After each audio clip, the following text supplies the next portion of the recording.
You all for tuning in to another podcast episode with Professor Mohammed Marandi. We're going to be talking to him about the Iran war, what might happen next, and obviously we're going to get his feedback on the tragic events that took place with the opening strikes on Iran.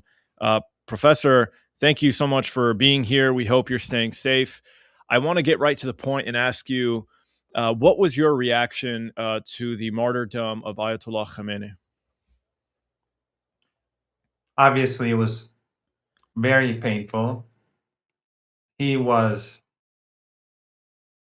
the great hero of our time and the great leader of resistance against this Epstein empire. Everything that he did was the Israeli regime, Zionism, and what I and others now call the Epstein class. Wherever the United States stood, Iran was on the other side.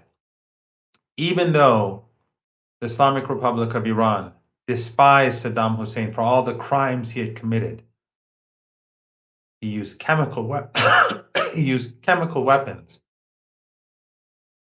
with the support of the West, with the help of the West. Without them, he wouldn't have had them, especially the Germans, this monstrous regime in Berlin.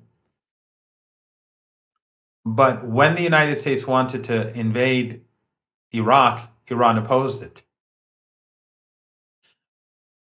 When the United States wanted to invade Iraq, Sayyid Hassan Nasrallah openly opposed it, and many Shias in Iraq who were under Shias, let alone others, who were under the boots of Saddam Hussein were upset because they wanted to be freed from this monster. But this was a position of principle, that despite Saddam Hussein being a monster, the United States had no legitimate right to attack the country. And remember, neighboring countries all assisted the United States. From the north to the west to the south. But Iran said no. And from the very beginning, when the Americans occupied it, Iran did what it could to undermine the Americans. In Syria, Iran opposed the dirty war because the CIA and Mossad and Western intelligence agencies were behind it. Now, everything has come out. It's exactly as what Iran said. Even though Iran was attacked by proxies such as Qatar, with Al Jazeera and the others, and while many regional and friends of Iran were upset, Iran remained steadfast because they knew that this was a conspiracy. Across the board, Iran countered the United States because the United States was working for greater Israel. And now we see openly unofficial US policy, unofficial Western policy, that this entire region really belongs to the Israeli regime. And the irony is that the Islamic Republic of Iran is further away from the Israeli regime than Saudi Arabia or Jordan or Turkey or Egypt. It's safer. But the only one resisting Greater Israel is the Islamic Republic of Iran and the axis of resistance. As we speak, regional countries are enabling the Epstein regime. All these bases in the Persian Gulf are actively being used as we speak against Iran. And in Turkey, US installations there actively being used against Iran. AWACS planes flying over Turkey actively being used against Iran. Air bases in Saudi Arabia and in Jordan actively being used against the Islamic Republic of Iran. While Iran, its sin is that it says that Palestinians must be free. And remember all the slander for over all these years, that Iran wasn't sincere in its support for the Palestinian people, that Hezbollah wasn't sincere, that the resistance wasn't sincere. The only people who are making sacrifices are the resistance. Those people who sat in London all these years and as we speak are doing nothing, just speaking on their Arabic talk shows, their useless programs, funded by dictatorships in the Persian Gulf. What are they doing for the Palestinian people? Iran could cut a deal with the United States today. Look at what Iran is doing, standing up against the collective West and collective regional despots and NATO regimes, and still fighting the Epstein regimes with success, holding its ground. Do you think Trump would not do a deal with the resistance today? But Iran says no. We will not give up our alliances and our support for the Palestinian people. We will not give up our sovereignty and our independence. Unlike all these other regimes in the region, Iran is independent. That is what the revolution was about. And Ayatollah Khomeini, when he founded the revolution, Ayatollah Khomeini, before the revolution, one of his key slogans was supporting Palestine and the people of South Africa against the apartheid regime there. After the revolution and when he passed away, and then what happened? Saddam Hussein, at the behest of the West, invaded Iran. The Israeli regime invaded Lebanon. 1980 Iran, 1982 Lebanon.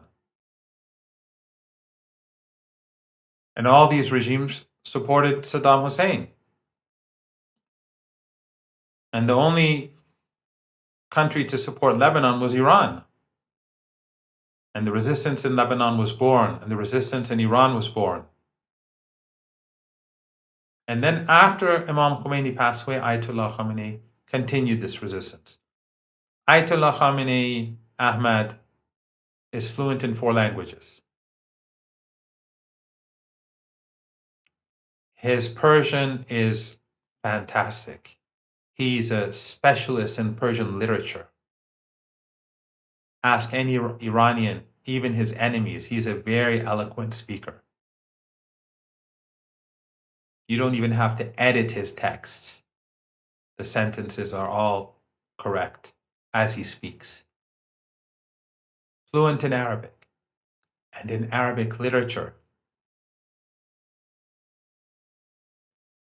Fluent in Azeri. His father is Azeri. Khamenei is in Azeri, Iran. And in Azeri literature. And fluent in English. I say this now that he's passed away. Once he thanked me for an interview of mine that he watched. And he said I did a good job. I don't want to name the person. You know, if I say the name, you know the name. But I don't want to promote one of these Epstein class mouthpieces. He would read novels. His favorite Western novel, as far as I recall, was Les Miserables, The Miserables, by Victor Hugo. He supported the downtrodden. Even though we had different administrations with very different political and economic worldviews in Iran, because it's democratic, from liberal to leftist, reformist to principalist, but he was always trying to push them to not allow the oppressed in Iran, the poorer class, to be ignored. He was always supporting social justice. He supported the private sector, but he was stressed on supporting the lower classes, to make sure children were well educated. And that was his vision of the region, that the oppressed, especially the Palestinian people, they have to have their rights. Over the years, Qatar, the regime and other regimes in the region, they all kept telling Palestinians that the Iranians are your enemies, that the Shia are your enemies, that they're evil, that they're not Muslim. And many Palestinians believed them. Many Palestinians would attack Iran, and all of those would be translated into Persian by the Persian media empire that exists in the West. It's unparalleled. There's no such thing for the Russians or the Chinese. There's this huge Persian language media apparatus that is much bigger than what exists inside Iran. Billions of dollars a year funded by Western intelligence agencies and governments, and tens of thousands of Iranians abroad are their employees. Just one camp in Albania has 3,000 to 4,000 Iranian trolls who are MEK terrorists, who fought for Saddam against Iran in the 1980s. That's how many people are employed. That's just one example. And then they would translate these anti-Iranian and anti-Shia rhetoric and lies and slander into Persian. And people would say, well, many people, some people, a significant portion of people would ask, well, if they hate us, why are we supporting them? He would be steadfast. Say, we have to support the Palestinian people. We have to support them because they are oppressed. This is who they martyred. And this country is the country that is sanctioned. Which country in this region is sanctioned except for Iran? And of course, Yemen. And anything that I say about Iran is true for Yemen too, and the entire axis of resistance. Who but Iran is sanctioned? Who but Iran has faced 3 unprovoked wars? Saddam Hussein, and during the last months of the war that Saddam Hussein imposed with Western support and Soviet support, but the West increasingly became the major player, and of course, as I said, gave him chemical weapons. In the last months of the war, the Americans entered the war on behalf of Saddam. They shot down an Iranian airliner, killing 290 people. They destroyed Iranian ships, naval ships. They attacked Iranian oil installations. And then 8-9 months ago, the unprovoked war against Iran by the Epstein regime and the Israeli regime, and now this massive war against the people of Iran, slaughtering people day and night. In the first hour of the attack, they murdered over 170 people in an elementary school for girls in Minab. And no one says anything about it. Almost all of them children, a few teachers too. Little girls. The Epstein class rapes and murders, but now it bombs too. And they bombed on the first day of the war also a gymnasium where young girls were playing volleyball. That's what we're up against. Why? Because we support the Palestinian people, because we support the Cubans, because we support the Venezuelans, because we support the oppressed. Is anyone else doing anything? Erdogan is transporting Baku oil to Israel. What is he doing for the Palestinian people? He is enabling NATO, the United States, against Iran right now. The regimes in the Persian Gulf, they host tens of thousands of U.S. forces against Iran. They've been allowing them to conspire against us. We hear reports from the United States that the Saudis were encouraging this war to take place, and the Saudis have never denied it. So this is where things stand. Ayatollah Khamenei was the greatest person that I know of in our era. And alongside Sayyid Hassan Nasrallah, in Sinwar, he is in a much, much, much better place today. He was martyred in his office. He was martyred in a meeting with senior commanders who have been replaced. And you saw that the war began, and look how extraordinary his they murdered him. The armed forces and the state is functioning like a clock. The Zionist regime hammered 24 hours a day. And US assets across Iran is fighting this enormous monster, this collective enemy, the entire West and its regional proxies, and the hypocrites. And he was murdered in his home, in his office that's beside his home. They asked him to leave. And he said, many Iranians don't have anywhere to go. They have to stay at their homes. So I'm not leaving.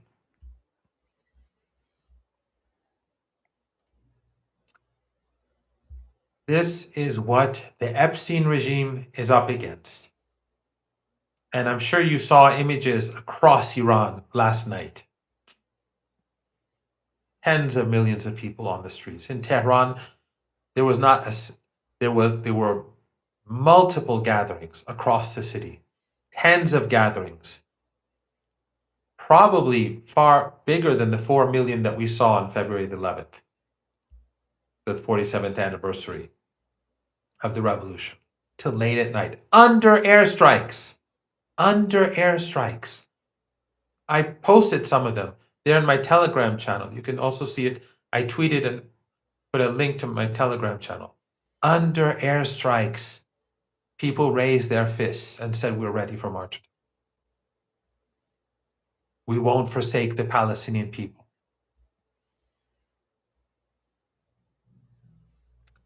This is a movement that I'm more than prepared to die for. And so are so many others. This is the true freedom movement of our time, which supports the people of Cuba, which are being strangled. It's not Muslim. It's a communist state. It's not like Venezuela, where religion is celebrated. But still they're oppressed, so Iran supports them. And the West, the collective West, is silent about the strangulation of the Cuban people. And the Venezuelan people, of course, are now taken hostage. Who else does that? Who else has actively supported?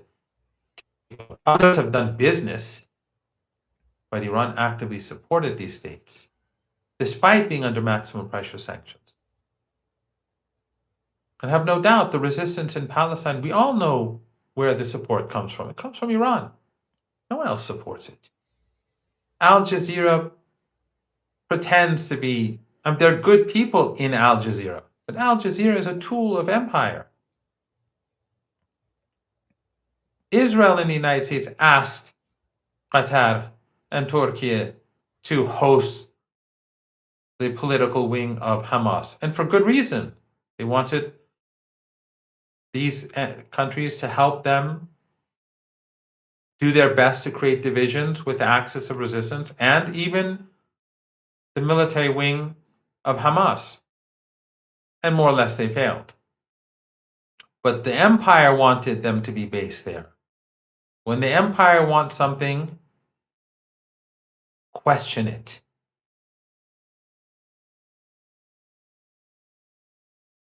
Ask questions.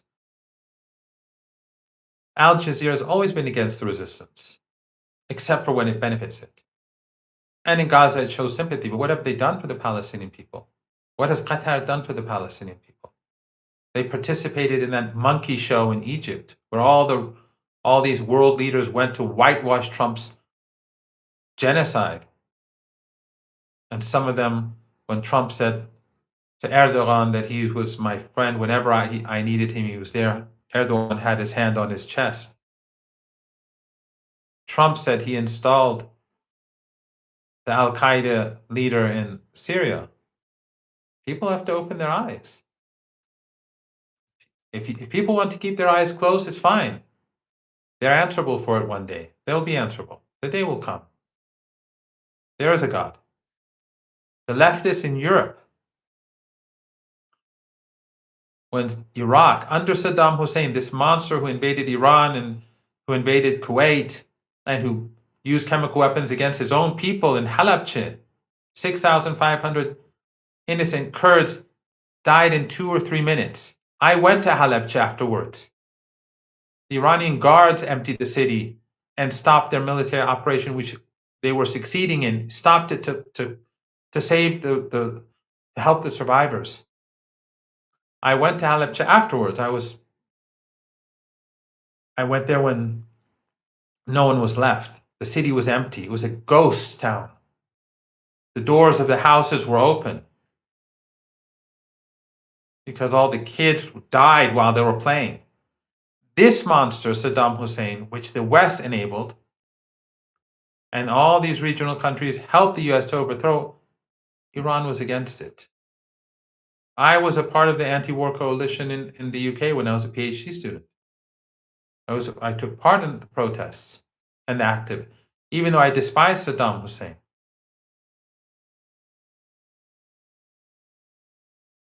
So the leftists in Europe were willing to protest and go to the streets in millions to stop the war against Iraq.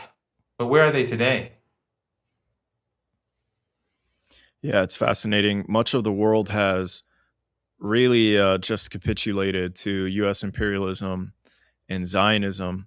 And it's interesting to hear you say that you opposed the invasion of Iraq. And obviously, I'm assuming you were opposed to the execution of Saddam Hussein.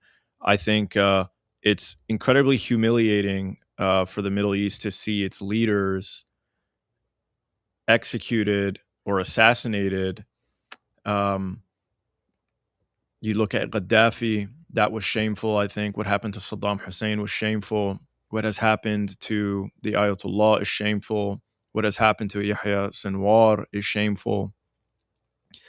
And so the region really needs to kind of get their act together and understand that this is a war over sovereignty, dignity, and respect.